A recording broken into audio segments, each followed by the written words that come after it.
Hello and welcome to day 6 of the webinar series. Today I'm going to talk about how to find a research supervisor for your PhD. That is the topic for today's session. How to find a research supervisor. So the objective in today's session is to understand what is it that you need to approach a supervisor, find the appropriate supervisor, and then start your PhD. So let's get into it. So what I'm going to do in today's session is give you step-by-step instructions on what you should do to find a suitable supervisor that is willing to supervise you for your research. First and foremost, the thing that you need to do is to identify your research interests. And the reason I say that is because when you're going to find an appropriate supervisor, that person has to be expert in the area that you want to do your research in, or where you want to conduct your research in.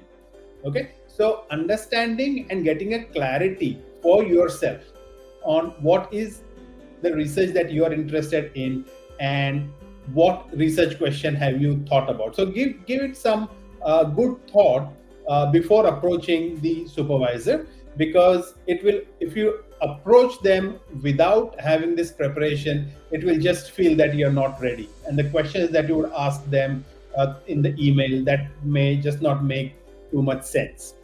Okay, so this is the time for introspection. So sit down, take a piece of paper or start taking notes and brainstorm some ideas of what research you would want to do, and try to be very clear in terms of the research. So this research question has to start from a broader research area, but you should kind of narrow it down to a focused research question.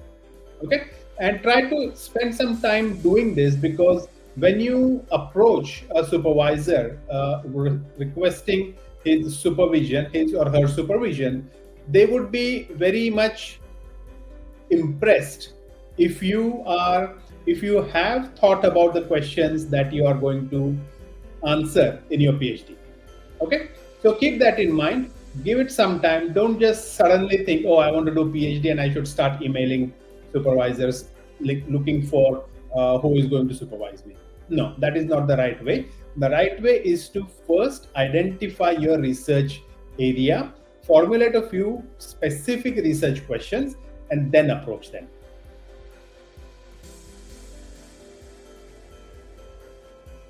So once you have a research question ready, the next thing that you should do is look for the supervisor start looking for a potential supervisor.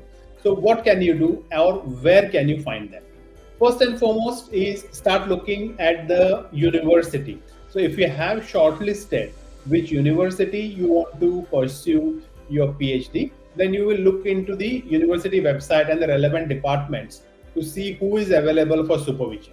Typically, all academics in Australia have a profile page on the university where it mentions what is their research area, what is their expertise, which other PhD students they have supervised, what kind of research they are currently doing. All this information is there on the university website.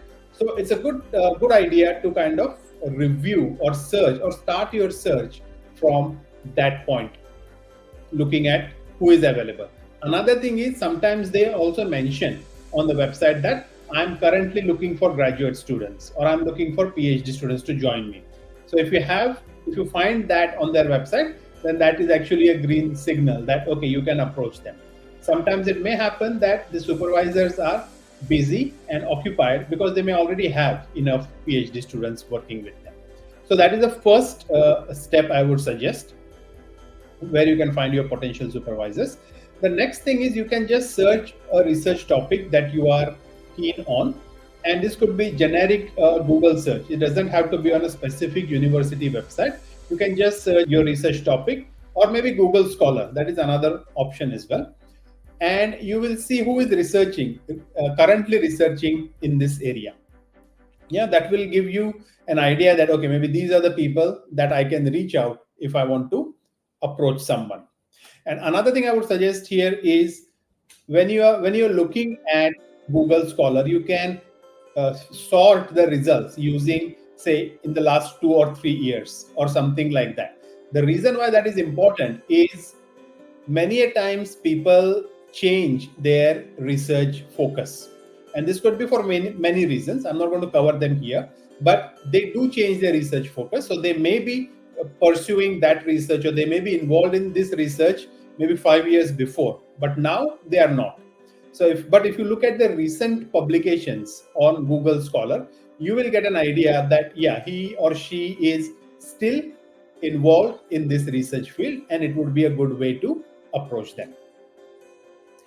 Next thing is you can check the supervisor register.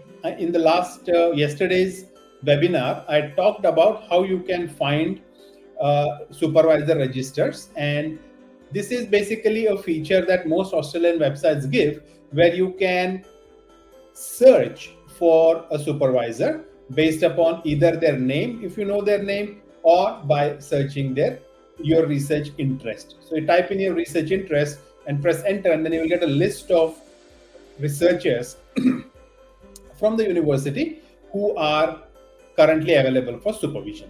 So that is called as a supervisors register or supervisory register. So all those supervisors who are involved, who are in the approved to be supervisors, they are listed on that register. Another way where you can find potential supervisors is to look at journals or conferences. Typically, whoever is working in that area would publish research papers in conferences and journals. So if you pick up a good journal in your discipline, in your field, and look at the authors, you may get some idea of who may be interested or who may be appropriate for supervising you. Next thing I would suggest is review their publications and projects. So two things. Every academic in Australia would have one or more projects that they're currently doing, and they would have published one or more research papers. So looking at those two will give you some idea of what research they are currently doing and whether it aligns with what you want to do. Also read their most cited papers and recent publications. So do both the things.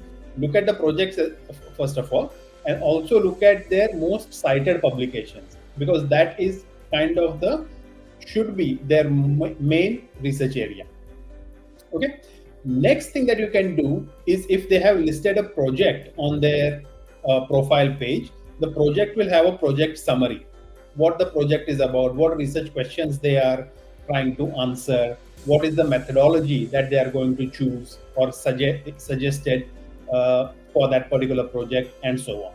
So look for those methodologies and look for those research questions if you can find by looking at the project descriptions.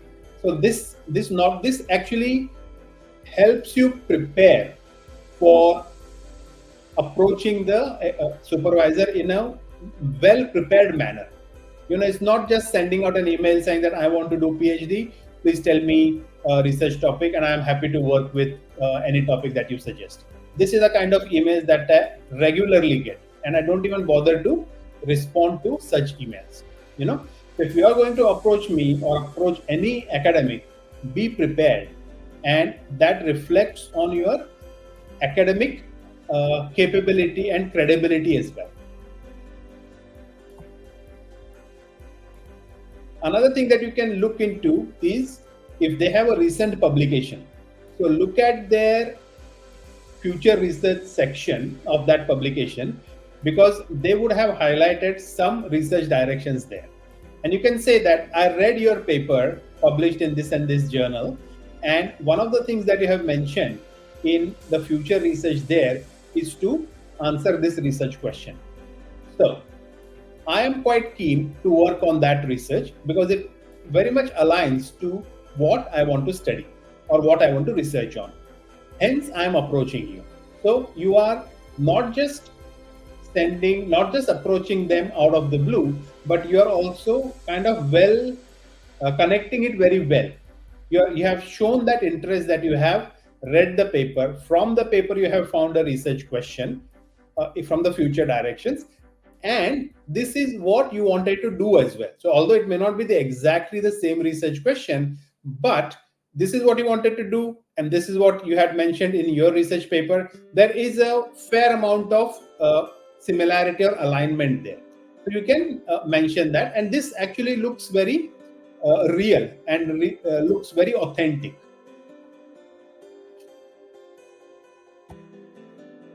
Next thing you have to look for is their supervision style, and this is, I guess, probably the very important aspect in PhD, because you are going to be working with your supervisor at least 3.5 years during your PhD. So you need to be able to work very closely with them. So you have to understand what is their supervision style. Some of them could be very hands-on, so they guide you at each and every step during your research.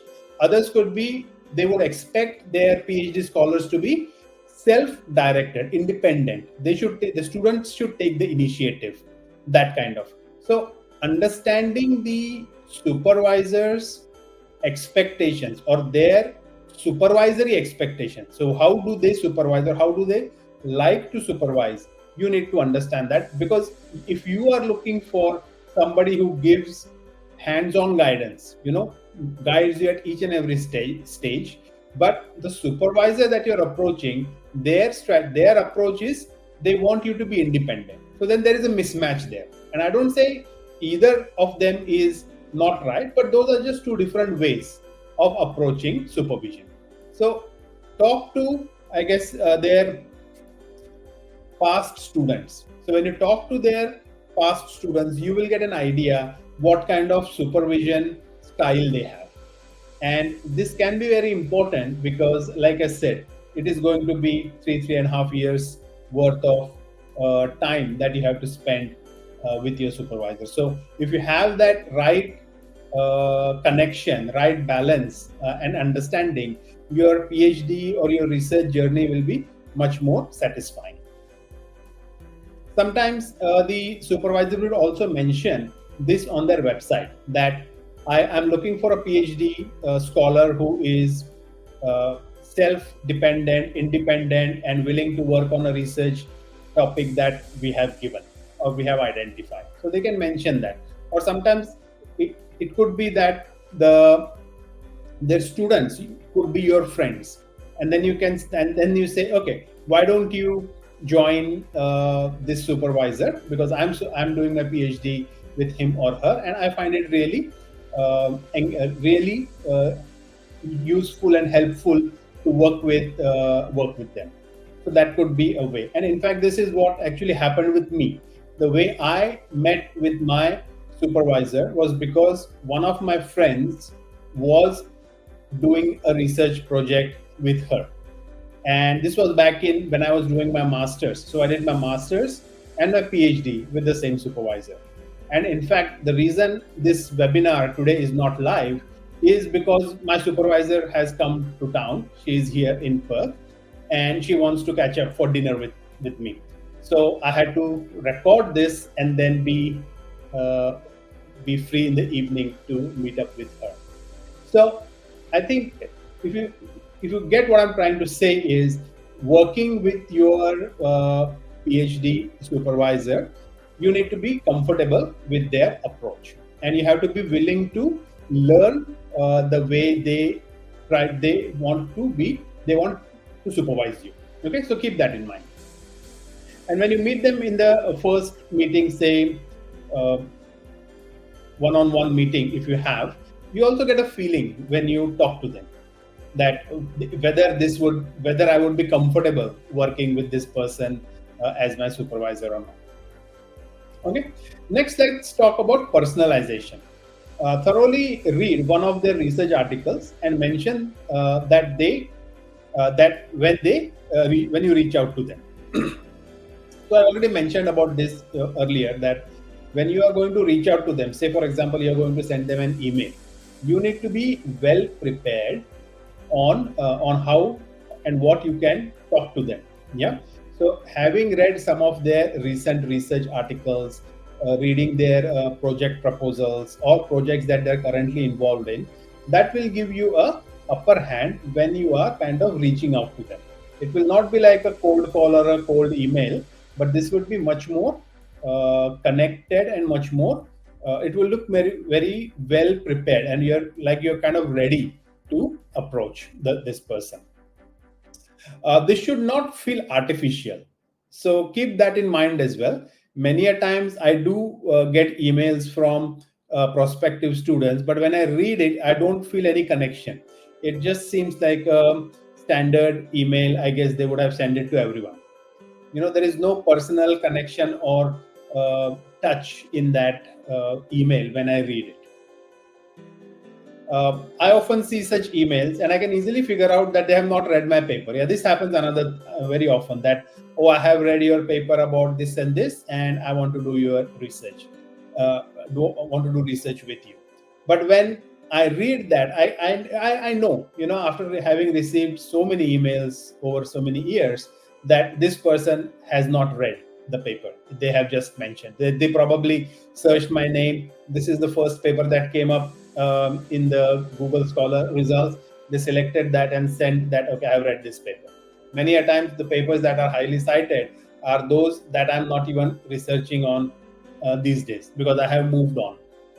As the technology trends have changed, my research has also followed that technology trend. So these are the things, simple things that we can easily figure out that whether you are genuine or you are not.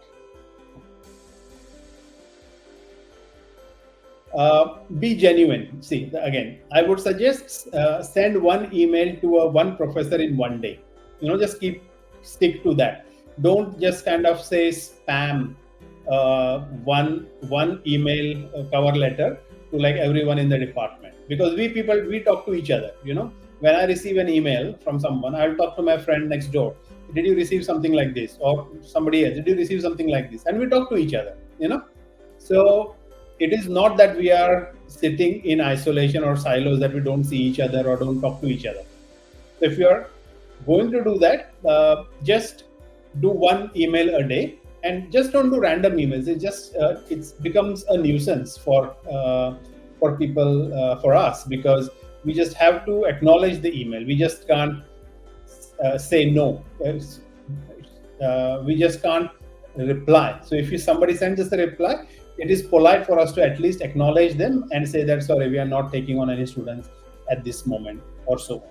Or you can do some background research first. Talk to your friends, talk to somebody else, and get some background information on whether we are currently taking any new students or not.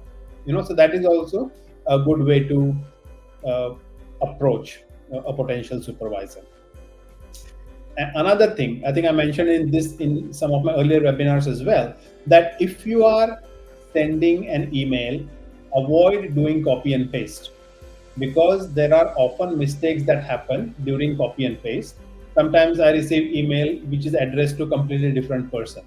So they have forgotten to change the name, dear, whatever the name is, and then I have read your paper, everything, and I would like to work with you. But the title itself is wrong. It is not addressed to me, it is addressed to somebody else. So, don't do such kind of mistakes. And this kind of happens when you are in a rush, you are trying to do so many things, you're trying to send out 10 emails in one sitting. Don't do that. Just take a time, thoroughly research the person that you want to approach, and be authentic when you are reaching out to potential supervisors. Okay, something more recent, avoiding excessive use of ChatGPT.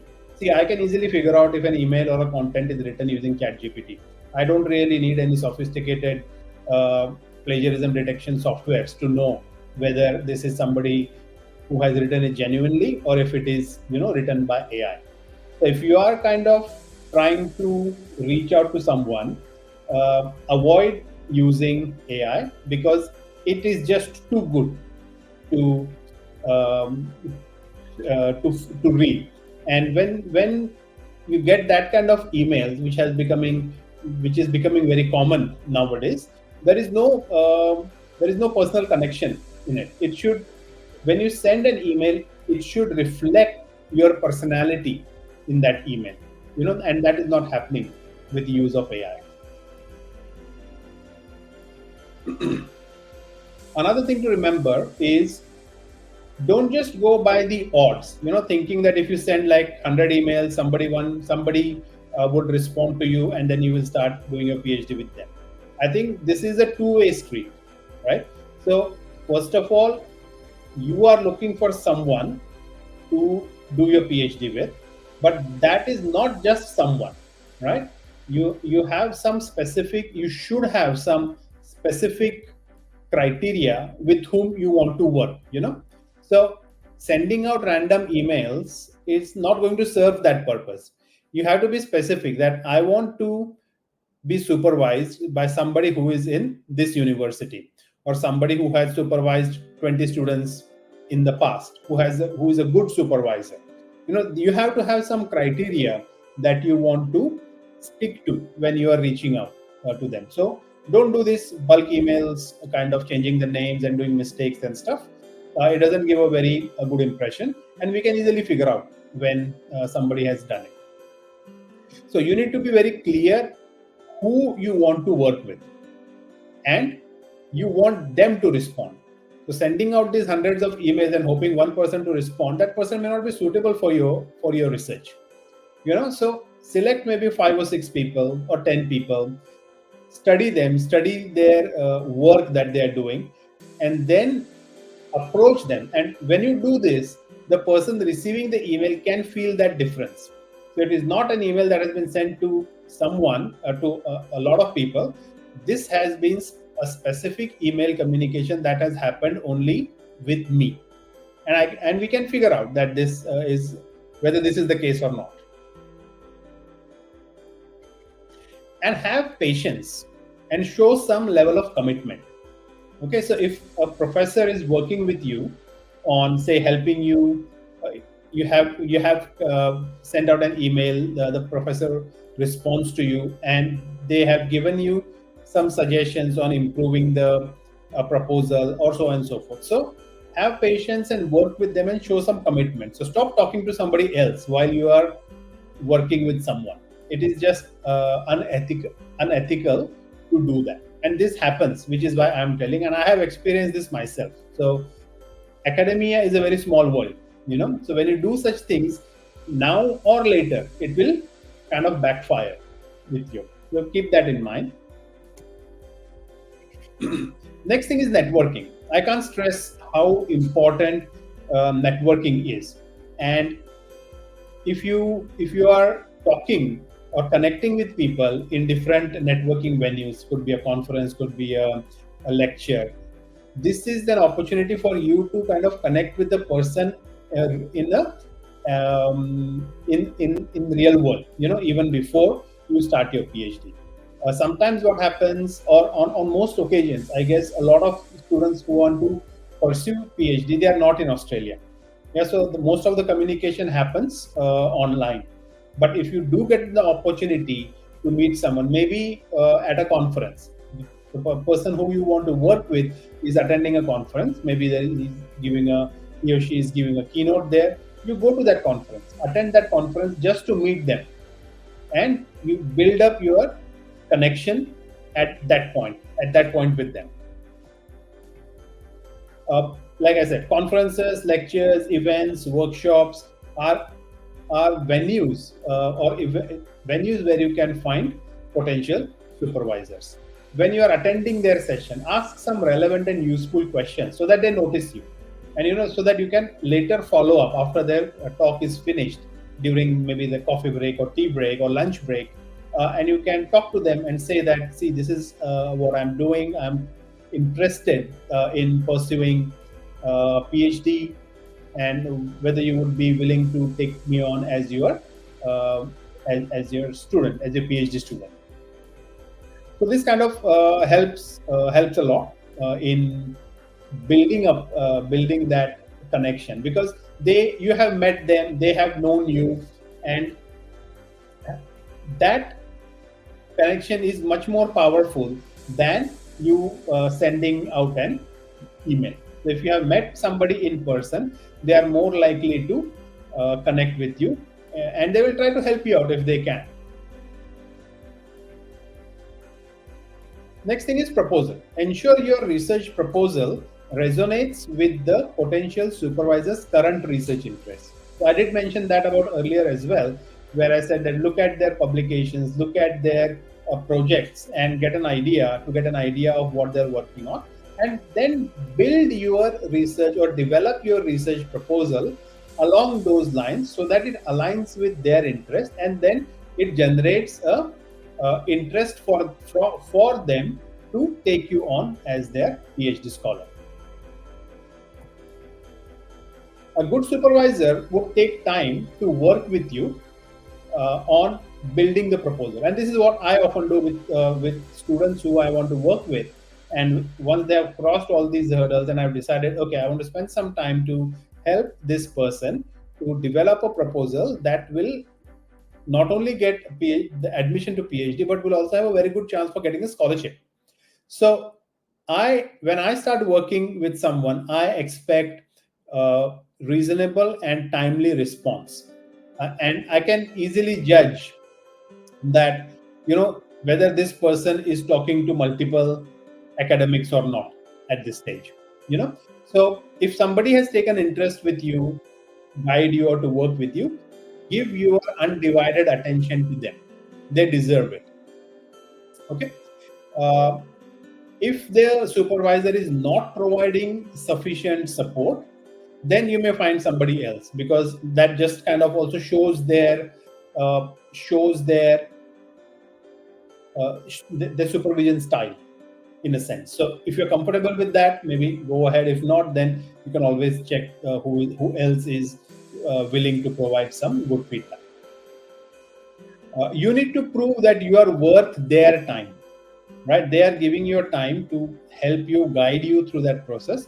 So you have to prove that. And what I often try to tell my scholars is that you have to be an asset for the supervisor, not a liability. Yeah, so keep this in mind. Very, very important. You have to be an asset. If you're an asset, you will get very good support from your supervisor. But if you are behaving as a liability, then they do not have much interest, because it is just not working well for them. So keep that in mind. When you are sending out an email, initial contact, for example, so write a very catchy email title, something like prospective PhD student interested in your work on, and then you can put the research topic or title. So something that will be memorable and will be easily, can be up from those 50 or 100 emails that we have to go through. Your email would stand out. So do something on that front as well. Start with a polite introduction and mention how you found their research. Admire their projects, or their publications, and state that or mention that your research interests align with them. So that way you are going to you're starting to build up that rapport with them on this front, that the research that they are doing is interesting, and it's interesting to you, and so interesting that you're considering to do PhD on that topic. So that is really good input for the supervisor. What I also suggest is to prepare an elevator pitch. What does the elevator pitch mean? It means a short description of your research or what you want to do that you can say whenever you get a small amount of time with a potential supervisor. Maybe it is when you're having a coffee, or maybe during coffee or tea break at an event, or you are going. The reason why this is called as an elevator pitch is because it should finish. So if you enter at the ground floor and you're going to the second or third floor in an elevator, that is the time that you have to finish telling somebody about your research. So keep that ready and handy and well prepared. So the moment you get an opportunity, quick, you are ready to deliver your elevator pitch. Okay, so do that as well. Seek feedback during conversations or in-person meetings. You may have written a proposal. It would be always good to get their feedback and their inputs on what they think. If you're going to meet them in person, dress professionally and be well prepared with what you want to get out of that meeting. It is not only that you are going to see them just to ask them whether they are willing to supervise you, but make a list of questions of what you want to ask them, and then you are in a position to make a proper judgment on whether you want to pursue your PhD under their guidance or not. So it's a two-way street. Just remember that. Here you can see an email example that that I received from one candidate, and I will not read the whole email, but you can see the kind of an example that I have, and I'm working with this student right now to help prepare their application and prepare them for a scholarship as well. So my suggestion to kind of recap is that whenever you are approaching a potential supervisor or asking them, be well prepared. We can easily figure out somebody who is not well prepared and just approaching out of the blue. So it is just professional and ethical that you are not wasting their time. Okay, so prepare well, do some background research, spend some time yourself to identify what research question you want to work on during your PhD, and then approach in a professional and a courteous manner to the potential supervisors. And I hope that if you follow this, you will get a very good response and feedback from the potential supervisors that you want to work with. Okay, so that is all for today's session. Tomorrow I'm going to talk about how to do industry-focused research. So this is again a very interesting topic and something that is very close to my heart, because I believe that the research that you do or the time that you spend while doing your PhD research, it has to have some real-world impact. So what better than working on an industry-funded research or industry-focused research? So I look forward to you all joining tomorrow's session. This will be a live session.